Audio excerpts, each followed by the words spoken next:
Welcome to the Root Cause Revolution podcast with functional and integrative nurse nutritionist and energy medicine practitioner, Audrey Christie.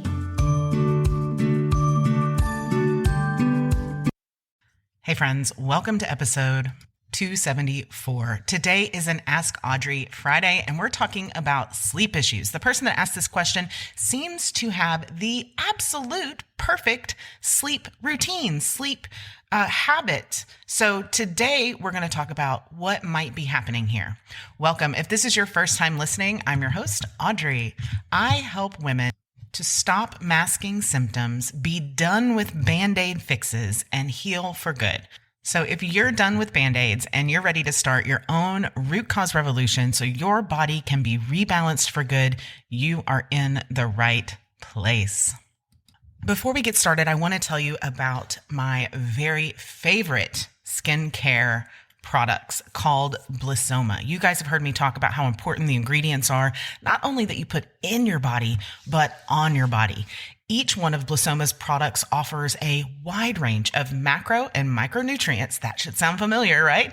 And beneficial phytochemistry to provide your skin the equivalent of a well-balanced diet. They offer online holistic skincare consultations with a Blissoma esthetician, and they're unscented, totally free of all the things that could cause you issues. Their ingredients come from organic farms across the globe and right in your home, and they're made right in St. Louis, Missouri.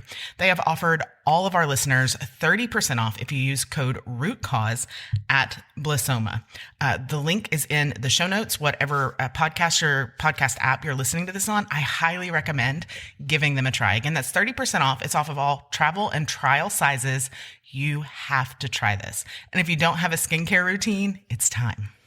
All right, let's dig into this question. Okay, this listener writes in, I have sleep issues. Even if I go to bed at 9, I don't enter REM sleep until 3 a.m.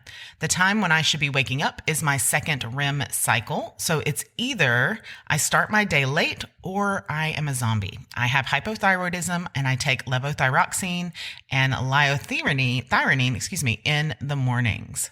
I have a Garmin VivoFit 3 that I am tracking my sleep with. And I also take metoprolol, progesterone, krill oil, turmeric, magnesium citrate, and a sleep supplement with passion flower, 5-HTTP, lemon balm, and melatonin. I follow a really strict sleep hygiene routine, though I do have a loud family with kids in their 20s that are night owls. I wear an eye mask that has lavender oil on it as well. And I usually finish dinner 1 to 2 hours before bedtime. All right, my dear, there is not much that is more stressful and frustrating than not sleeping. In fact, we know that our bodies really can't heal without sleep, and it can contribute to things like hormone imbalances, or even be one of the root causes, I should say, for hormone imbalances, for high blood pressure, for all the things, not to mention just general fatigue and feeling like we can't get through our day. So there are all kinds of things that I would like to ask you about what's going on here. Things like your last lab report, right? I like to look at your conventional medicine lab report and see if we can get any clues. Most of the time we can, even if the doc says they're normal, from what's going on there. The second thing I'd want to look at is the timing of your medications and the doses. So really, it sounds like there's some more investigation to do. What I'm seeing from the question you're asking is that, number one, there might need to be an adjustment in the dose of timing of the progesterone and or the thyroid medication. Number two, that magnesium, you probably want to change it to a magnesium glycinate. Magnesium citrate isn't nearly as bioavailable for your body, and that might help you to wind down and fall into that REM sleep a little bit faster. Now, from there, I would encourage you to try a little bit of additional melatonin. Now, you guys know I'm not a fan of melatonin daily or even frequently, right? Melatonin should be used in itty bitty increments so that when you really need it, right? So when you are struggling to sleep, you can use it for a brief period of time. If you are traveling and struggling to get on the right schedule for time zones, then a little bit of melatonin and a little bit of energy work can get your circuitry flipped around rather nicely. So what I would suggest is to take a little bit of additional melatonin. You want to make sure it is what we call a straight melatonin supplement, so it doesn't have anything else in it, because you're already taking a lot of good stuff for sleep, lemon balm and 5-HTTP and passion flower. And see if, when you take additional melatonin, if you are able to drift off to sleep a little bit deeper, faster. Okay, so this should be about a week-long experiment for you to find out where you're at.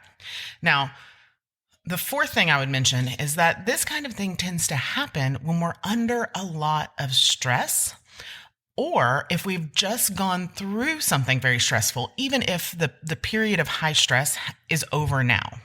What happens is when we go through a period of high stress, whether we're in it or just past it, it leaves our adrenal glands misfiring or not firing at all, right? So I would consider an adrenal tonic. You can do that in a drink if you like. In the mornings, you take it one time in the morning and then one time before lunch. I really like Mega Foods Adrenal Strength for that, although it's becoming harder and harder to find. And then you can make a rather good tasting adrenal tonic. There's a couple options. If you just want to go straight from your kitchen, you can do a little bit of lime juice, salt, and water in one little cup, right? Drink that before in the mornings, and then also at night. After lunch. You could probably have it at night too. The other thing you might consider is something like coconut water, which is really beneficial for the adrenal glands. And then you can add extra minerals through a mineral drop solution like CT Minerals or Mineral Essence if you like the Young Living brand. And then you could top it off with a little Ningxia Red to make a sweet little cocktail there, if you will, for your adrenals. There's lots of options depending on what you have available to you, what ingredients you have available to you. So those are the things I would recommend. And then I'm going to add one more thing to help. So one of the things you mentioned, you were really, really specific about your REM cycle starting at this time and then not being able to reach your REM cycle, a second REM cycle, before you wake up. Now, I have seen this phenomenon happen over and over and over again in recent years, where we have these fancy tracking doodads like your Garmin VivoFit, and they can be really, really helpful to a point. But then sometimes we rely on those to tell us how well rested we are for the day. And frankly, they're not that accurate. So after you try all these other things, I would try this. Take your Garmin VivoFit off and don't wear it for 7 to 10 days. Give it at least a week, 7 to 10 days, and see how you feel when you wake up without looking at all the sleep tracking data to know what Garmin VivoFit's opinion is of your sleep cycle. I want you instead to tune into your own body and find out what your opinion is of your sleep cycle. Now, as always, if you want to dive deeper, if you want to go over those lab reports or any of the other things that we talked about today, you can always jump on and have a mini case review with me. You can find the link, right in the show notes.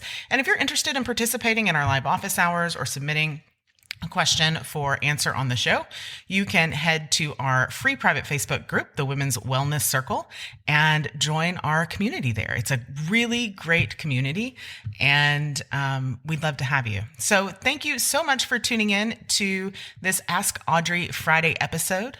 Remember that I'm always rooting for you, friends, and I'll see you next time. Thank you for listening to the Root Cause Revolution podcast. Be sure and subscribe on your favorite podcast provider. Ratings and reviews are always appreciated.